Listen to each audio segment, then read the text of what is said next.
Selanjutnya ada tujuan dari analisis daya beda soal. Boleh next. Yang pertama itu tujuannya untuk menentukan mampu tidaknya suatu butir soal membedakan antara peserta didik yang berkemampuan tinggi dengan peserta didik yang berkemampuan rendah. Nah, selain itu juga daya analisis beda soal ini dapat digunakan untuk mengukur kemampuan pemahaman dari peserta didik. Daya pembeda butir soal tes dan non-tes ini dapat menjadi acuan untuk pengajar dalam memotivasi peserta didiknya agar tetap memperhatikan materi pembelajaran ketika kegiatan belajar mengajar sedang berlangsung. Nah, di sini perannya pengajar itu dibutuhkan kemampuan-kemampuan khusus dalam memotivasi peserta didiknya agar peserta didiknya tetap bersemangat mengikuti pembelajaran. Walau saat ini sebagian besar kegiatan belajar mengajar itu dilaksanakan secara online atau tatap maya. Oke, boleh di next. Selanjutnya ada manfaat dari daya beda ini sendiri. Boleh di next. Nah, dalam kegiatan analisis kualitas tes dan butir soal ini, terdapat manfaat daya pembeda butir soal sebagaimana kami kutip berdasarkan pendapat dari Karjono Natar. Yang pertama itu untuk meningkatkan mutu setiap butir soal melalui data empiriknya. Berdasarkan indeks daya pembedanya, setiap butir soal ini dapat diketahui apakah butir soal itu baik, ataukah perlu direvisi, ataukah ditolak. Dan yang kedua ini, untuk mengetahui seberapa jauh setiap butir soal dapat mendeteksi atau membedakan kemampuan peserta didiknya, yaitu peserta didik yang telah memahami atau belum memahami materi yang telah diajarkan oleh pendidik. Apabila suatu butir soal ini tidak dapat membedakan kedua kemampuan peserta didik, maka butir soal itu perlu untuk dicurigai. Kemungkinannya itu seperti pertama, kunci jawaban butir soal itu tidak tepat. Kedua, butir soal itu memiliki 2 atau lebih kunci jawaban yang benar. Ketiga, kompetensi yang diukur tidak jelas. Keempat, pengecoh tidak berfungsi. Dan yang terakhir itu materi yang ditanyakan terlalu sulit sehingga banyak siswa yang menebak-nebak atau salah-salah. Selanjutnya tentang perhitungan dari analisis daya beda sendiri ini akan dijelaskan oleh teman saya Priscilla.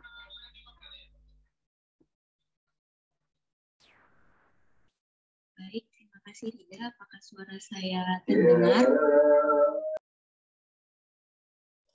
Kedengaran, Sil. Terdengar, Sil. Oke, saya lanjut ya. Boleh di next. Nah, baik, selanjutnya di sini saya akan menjelaskan mengenai cara hitung daya beda butir soal.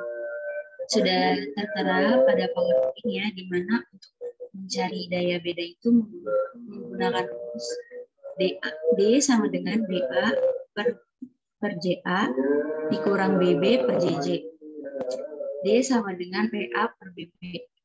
PA min PB. Maksudnya di sini lebih gampangnya untuk mencari PA itu adalah rumus dari BA per JA. Untuk mencari PB, maaf ini kurang hurufnya. Jadi ini PA dan PB. Untuk mencari PB-nya itu ada PB min JJ. Jadi untuk pengertiannya di sini sudah dijelaskan bahwa D itu merupakan indeks diskriminasi yang dijadikan sebagai mengukur seberapa baiknya butir soal dalam membedakan kemampuan setiap peserta didik.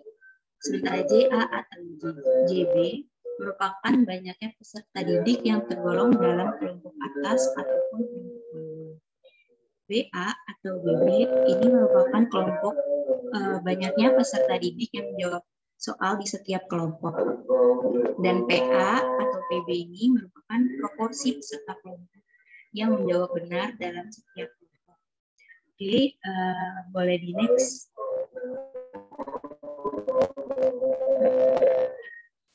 Ya, selanjutnya di PPT ada contoh akumulasi data serta pilihan ganda. Namun di sini sudah saya urutkan terlebih dahulu menurut total skor setiap anak dan membaginya ke dalam kelompok atas dan kelompok bawah. Karena di sini saya mengambil contoh 20 peserta didik, maka di setiap kelompok itu terdiri atas 10 peserta didik kelompok atas dan 10 peserta didik kelompok bawah. Dan misalnya nih ada 36 peserta didik, maka di masing-masing kelompok itu terdiri dari 18 peserta didik. Begitupun seterusnya. Jadi sebelum menghitung indeks diskriminasinya itu harus ditotal terlebih dahulu berdasarkan perolehan skor setiap peserta didik, dan setelah ditotal itu dibutuhkan. Makanya terlihat jelas pada bagian nama itu sudah tidak berurutan ya. Soalnya pada awalnya tuh saya mengurutkan berdasarkan abjad, karena di sini sudah saya urutkan berdasarkan total skor, maka namanya berubah. Oke, setelah diurutkan jadi 2 kelompok ini, 10 atas dan 10 bawah, tugas selanjutnya atau langkah selanjutnya itu mencari BA atau BB. Ini kan sudah dijelasin bahwa BA atau BB ini merupakan banyaknya peserta yang menjawab benar di setiap kelompok. Nah, untuk menghitungnya itu dijumlah setiap butir soal, jadi menurun ke bawah jumlahnya. Misalnya pada soal nomor 1 di kelompok atas itu jumlahnya ada 6 orang yang menjawab dengan benar. Nah, langkah selanjutnya itu mencari proporsi peserta kelompok yang menjawab dengan benar dalam setiap kelompok. Boleh di next. Nah, di sini saya mengambil contoh untuk mencari indeks diskriminasi pada soal nomor 4. Untuk mencari proporsi kita harus disesuaikan dengan data per kelompok ya. Jadi kalau misalnya mencari proporsi kelompok atas memakai data yang tersedia di kelompok atas. Boleh dilihat rumusnya ini. Rumusnya ini dibagi berdasarkan kelompok yang PA ini berarti ngambil datanya dari yang kelompok atas BA per JA. Di sini sudah dijelaskan bahwa pada kelompok atas berjumlah 9 yang benar. Jadi 9 dibagi 10. 10-nya itu apa? 10-nya ini jumlah siswa yang berada pada kelompok atas. Jadi hasil PA yang diperoleh ini adalah 0,9. Begitupun pada PB atau jumlah pada bagian bawahnya, porsi bagian kelompok bawah. Setelah itu maka untuk memperoleh hasil indeks diskriminasinya itu digunakan rumus PA min PB, yaitu 0,9 dikurang 0,4. Hasilnya itu kan 0,5. Dan untuk mengetahui nih tergolong apakah soal ini dalam membedakan kemampuan siswa, boleh di next. Ya, ini merupakan kategorinya, di mana indeks diskriminasi 0,00 sampai 0,20 ini tergolong jelek, 0,21 sampai 0,40 tergolong cukup, 0,41 sampai 0,70 tergolong baik, dan 0,71 sampai 1 ini tergolong baik sekali. Karena di soal nomor 4 ini tergolong baik, dan dalam menguji kemampuan peserta didik karena memperoleh hasil 0,5, maka soal ini, Ibu maaf ini dilanjut saja, Bu. Dilanjut saja.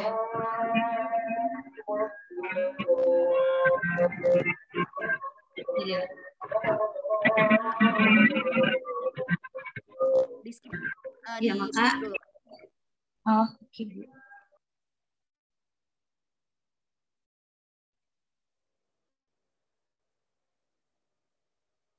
Di hold dulu. Di hold dulu Priscilla. Tunggu azan dulu ya. Baik, Bu.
Baik Bu, ini sudah bisa dilanjut. Ya. Oke, baik, saya ulang ya. Jadi untuk perolehan hasil soal nomor 4 ini kan tergolong baik dalam membedakan kemampuan peserta didik karena diperoleh hasil 0,5. Jadi semakin tinggi hasil indeks diskriminasi yang diperoleh, maka soal tersebut mampu membedakan daya kemampuan peserta didik. Sebaliknya, jika semakin rendah perolehan indeks diskriminasi, maka sebaiknya butir soal tersebut itu direvisi untuk mengadakan perbaikan dalam pembelajaran. Ready next. Ya, cukup sekian presentasi dari kelompok 6. Kurang lebihnya mohon maaf, saya kembalikan kepada moderator. Oke, terima kasih kepada kelompok 6 yang sudah memaparkan materi. Selanjutnya akan dibuka untuk tanya jawab kepada teman-teman yang ingin bertanya, dipersilakan.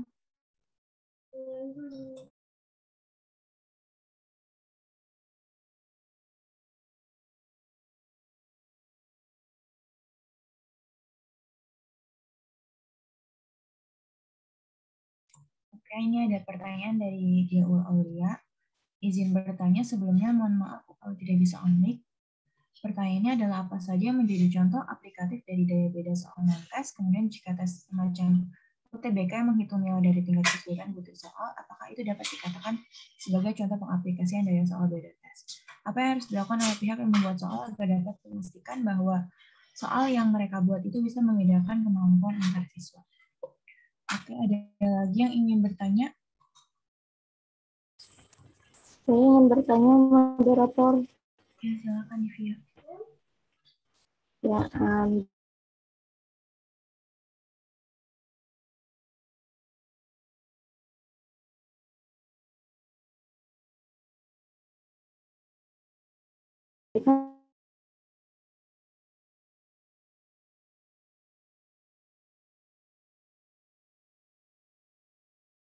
kelompok telah menyampaikan bahwa butir soal tes yang baik itu harus dapat mendengar terdapat seorang guru yang melakukan evaluasi hasil belajar hanya sampai pada penyekoran saja gitu tanpa menganalisis daya butir soalnya. Terima kasih.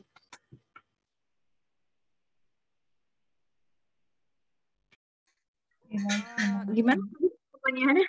Kayaknya suaranya putus-putus ya? Iya, boleh tolong diulang. Diulang ya, Bu? Iya, silakan diulang suaranya yang kencang gitu. Ya.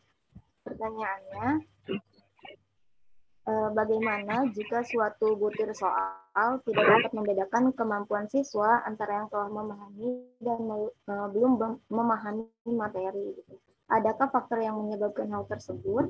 Dan bagaimana jika terdapat seorang guru yang melakukan evaluasi hasil belajar hanya sampai pada penyekoran saja tanpa menganalisis daya butir soalnya? Moderator.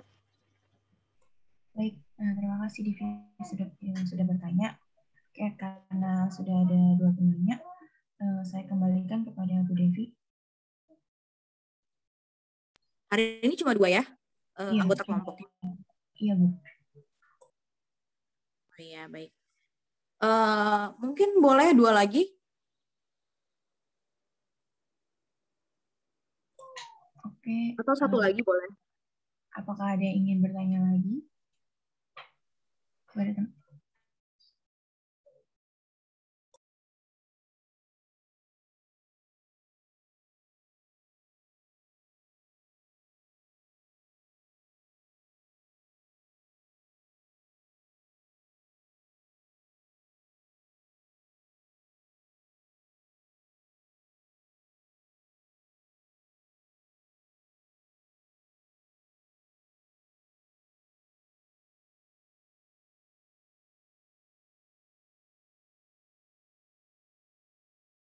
Baik, tidak ada? Boleh moderator ditutup dulu. Oke. Untuk sesi diskusinya nanti akan dilanjut di grup, di WhatsApp grup ya. Coba ditanya dulu kelompoknya. Mau di WhatsApp grup atau mau di Zoom? Iya, maaf Bu. Oke, jadi kelompok mau dilanjut di Zoom atau di WhatsApp grup? di WhatsApp grup sepertinya moderator. Baik, terima kasih Tuan Prof. Oke, ini jadi saya kembalikan ke Bu Devi. Oke. Kurang semangat ya kayaknya hari ini ya. Ada apa nih ya? Masih hari Senin. Mungkin masih jet lag karena kemarin ya weekend. Masa tapi setiap Senin kan enggak kan ya. Kemarin juga udah semangat-semangat. Nggak apa-apa. Kayaknya kurang semangat gitu hari ini ya kelas A ya. Kenapa ya? Kayak biasanya. Oke, hari ini temanya adalah daya beda butir soal. Nah, tadi udah dijelaskan tuh sama kelompok ya, apa sih tujuannya guru itu melakukan analisis butir soal berupa perhitungan daya beda. Tadi sudah disebutkan ya bahwa untuk membedakan kelompok siswa. Nah, mana siswa yang termasuk pada mahasiswa yang sudah memahami materi gitu, anak yang pintar dan yang kurang seperti itu ya. Nah, apa sih tujuannya? Tujuannya tentu untuk memetakan kompetensi kognisi dari peserta didik itu sendiri ya dan pemahaman materi. Nah, gunanya apa untuk guru? Ketika guru itu sudah mengetahui, oh iya ya, si A ini masuk kelompok pintar, yang B masuk kelompok kurang gitu ya. Nah, apa yang perlu dilakukan? Jadi guru bisa membuat keputusan ya, juga bisa memberikan keputusan dan juga bisa melanjutkan ke treatmentnya mau seperti apa. Misalnya anak itu perlu pengayaan gitu ya, atau perlu latihan seperti itu. Nah, itu digunakan untuk itu. Nah, tadi ada tuh bagus pertanyaannya ya. Bagaimana jika tidak dilakukan daya beda dan bagaimana jika ada guru yang tidak melakukan analisis butir soal? Wah, itu banyak banget ya. Saya rasa juga hanya segelintir guru yang melakukan analisis butir soal. Padahal ini manfaatnya banyak sekali gitu ya. Bisa memetakan hasil belajar, memetakan kemampuan siswa sehingga guru mengenal gitu ya kemampuan satu persatu siswa. Seperti itu, dan guru juga bisa evaluasi diri ya, kira-kira apakah soal yang dia buat itu sudah merepresentasikan atau bisa mengujikan setiap materi yang sudah diberikan gitu ya, atau bisa menguji keterampilan si guru dalam membuat soal gitu. Kadang ada guru yang mungkin dia ketika menjelaskan dia sangat hebat gitu ya, mampu menjelaskan dengan baik dan komprehensif kepada siswa. Tapi ada juga guru yang ketika membuat soal itu dia kesulitan gitu. Yang pertama mungkin dia kalau bikin soal kok sulit-sulit ya. Dia mungkin punya kekurangan dalam hal merangkai kata, kemudian mendeskripsikan level tingkat kesulitan butir soal, itu ada tuh yang kayak gitu ya.